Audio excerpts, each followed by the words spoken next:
Pet Sematary has been getting a lot of hype lately. It is one of King's most well-known stories, and it's been adapted in 1989, had an ill-fated sequel in 1992, and now it's getting a new remake. So we decided, in light of how much we liked Salem's Lot, we are going to check out one of Stephen King's scariest books. Pet Sematary follows Louis Creed and his family when they move into a house that's sandwiched between a busy road and a dark forest. Now, being a father of 2 young children, you'd think with a daughter who is 6 or 7 years old and a toddler named Gage who's, a toddler, he would decide to maybe throw up a fence. But he does not, because that would be too easy. Instead, Louis befriends his next-door neighbors, old Judd Crandall and his wife Nora, and then, when the Creed's cat Church dies, it's Judd who tells him about the Pet Sematary. Or rather, the Micmac burial ground behind the Pet Sematary, where the ground is sour, but it will still bring back your beloved pet if you bury them there. Even if it brings them back different. Not aggressive or anything, just stiff and awkward and wrong. Then the unthinkable happened. Gage gets hit by one of the trucks that thunders down the road every day.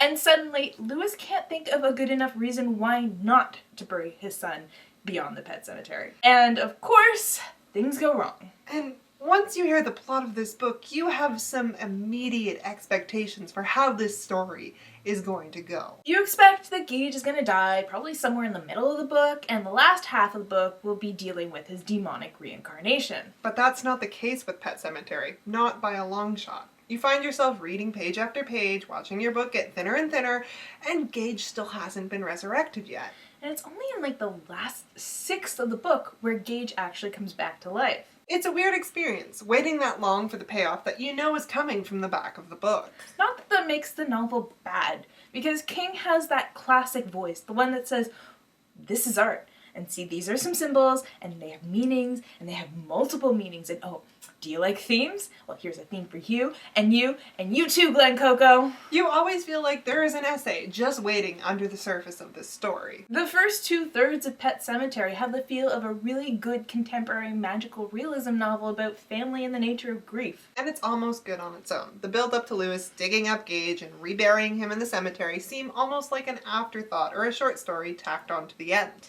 The book isn't scary per se. I mean, a demonic toddler, what's the difference between one in real life? And they're knee-high, so you just give them a little push away. It's fine. But the real scary part is that thing about death and dying and grief and loss that's instant and immediate and inexplicable. And it's fascinating to see a clinical doctor who sees death as a necessary part of life lose that rational part of his mind in the face of grief. As well as how people react and deal with the idea of death. And of course, Pet Sematary is packed with all of the King hallmarks. A kid with The Shining, visions of ghosts, and of course, Maine, where all the bad things happen.